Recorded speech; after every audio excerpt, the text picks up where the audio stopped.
Magandang San Joseño, patuloy na pinapalakas ng pamalang lungsod ng San Jose del Monte ang mga serbisyong pang-edukasyon at pangkalusugan sa pamamagitan yan ng mga bago at modernong pasilidad.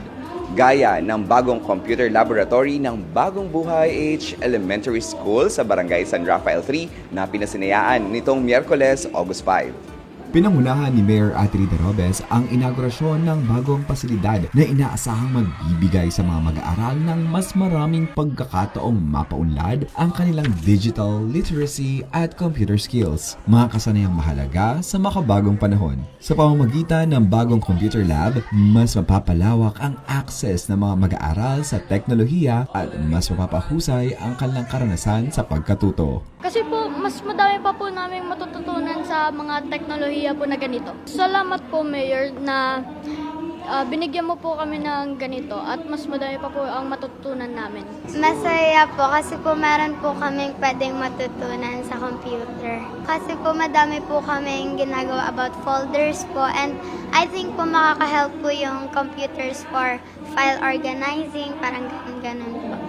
Nagpapasalamat po ako kay Mayor kasi po binigyan niya po kami ng computer for actually po marami pa po kami matututunan para sa computer po, and gagamitin po namin ito ng maayos, and promise po hindi po namin sisirain yung mga computer. Maging grateful po kami kay Mayor po for especially po for buying this computer for us to learn po. Masaya po kasi po makaka-experience ka po na yung mga bagong functions para ma-experience din po na iba pong estudyante na wala pong laptop po or computer. Thank you po kay Mayor Atrida at kay Congressman Arthur Robes sa computer na binigay niyo po sa amin. It can help us grow about the knowledge in technology since uso na po ngayon yung computer. Nakakatulong po sa amin para sumabay po kami sa generation na may technology po.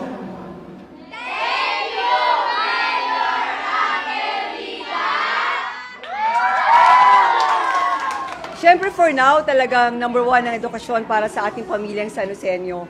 At talagang hinuhubog natin ang ating mga mag-aaral, ang ating mga chikiting patrol para sila ay mas maging magaling at ine-empower talaga natin sila ng todo-todo para paglabas sila ng lungsod, magaling sila lahat. Especially pagdating sa mga digital phase na kinakailangan ngayon dito sa ating lungsod at sa buong Pilipinas. Siyempre, I'd like to thank our DepEd family for being with us in this kind of gap na meron tayo, pero ngayon hindi na gap kasi ito ay okay na. Hindi ba, Mama and Sir? Thank you, SDS. Leo Canlas. Thank you. Pinangunahan din ni Mayor Atrida Robes kasama si City Health Officer Dr. Rosel Tolentino ang formal na pagtanggap sa mga medical at information technology equipments na ipinagkaloob ng Latter-day Saints Charities Philippines Incorporated sa ospital ng lungsod nitong Miyerkules, August 5. Ayon sa pamunuan ng Latter-day Saints Charities Philippines Incorporated, ito ay bilang suporta nila sa patuloy na pagpapalakas ng serbisyong medikal at pagpapahusay ng operasyon ng ospital. Yung simbahan at ang gobyerno ng San Jose del Monte ay nagkakaisa sa pagtulong sa lahat ng San Joseño. At kung magkakaisa tayo, mas marami pa tayong magagawa, mas mag-grow, mas maging successful pa ang ating city. Kay Mayor Atrida Robes, kay Congressman Robes, more power, continue to do work, yung pag-serve sa San Joseño. Sila yung pag-asa ng San Joseño para mas lalo pang umunlad. Malayo lang narating natin, pero malayo pa ang mararating pa rin natin. Sa tulong nila at pagkakaisa ng mamamayan ng San Jose, magiging successful tayo.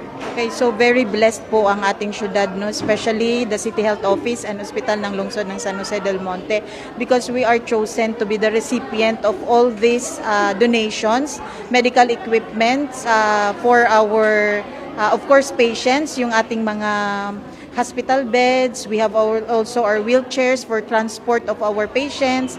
We have height board and weighing scales for the monitoring of our malnourished children. So ito ay ginagawa ng ating mga barangay nutrition scholars. So this is for our nutrition program. We have also our laboratory equipments and then the refrigerator for blood units. We have also IT materials, no, yung ating mga laptops and printers. So very blessed po tayo dahil hindi po lahat ng LGU napagbigyan ng the Church of Jesus Christ of the Latter-day Saints. So all we can do is to take care of all these equipments na talagang mapunta ito sa pagtulong ng ating mga kababayang Sanusenyo na nangangailangan ng maximum and effective and efficient health services from our city government. Ayon sa punong lungsod, mahalaga ang patuloy na pakikipagtulungan sa iba't ibang institusyon at organisasyon upang maisakatuparan ang mga programang may direktang pakinabang sa komunidad. As the leader of the city, I thank you for giving those kinds of equipment. Maliit na bagay, malaking bagay, iisa. Dahil alam namin na ito ay makakatulong sa ating mahal na kadistrito. And in this kind of sharing, it is not just the word of wisdom, it is the word of action. And being compassionate is one of them. And you've got that. Thank you for sharing your thoughts, your wisdom, and the sacrifice to lead it on. Thank you so much for the Church of Jesus Christ for Latter-day Saints. Maraming salamat po. Ang Hospital ng Lungsod ng San Jose del Monte, keep it on. Arya Salcedo. Sa pamamagitan ng mga proyektong ito, mas napapalawak ang oportunidad sa edukasyon at mas napapalakas ang serbisyong pangkalusugan, dalawang pangunahing haligi sa patuloy na pag-unlad at pag-arangkada ng lungsod ng San Jose del Monte.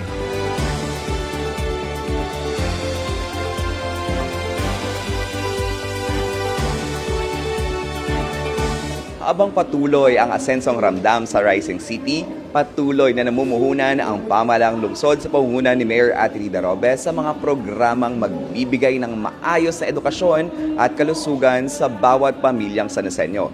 Yan ay upang masiguro ang maayos na kinabukasan para sa lahat ng mga mamamayan. Para sa Balitang Sanosenyo, ako si Seth Zamora, Public Information Office. Yan ang mga kaganapan at detaling dapat alam mo sa Sanosenyo. Para sa napapanahong balita at impormasyon, doble aksyon at solusyon. Mag-subscribe sa mga official social media pages ng Pamahalaang Lungsod ng San Jose del Monte, Bulacan. Mula sa Kaipian National High School, ako si Jay Carias. Maraming salamat. Arya Sanosenyo.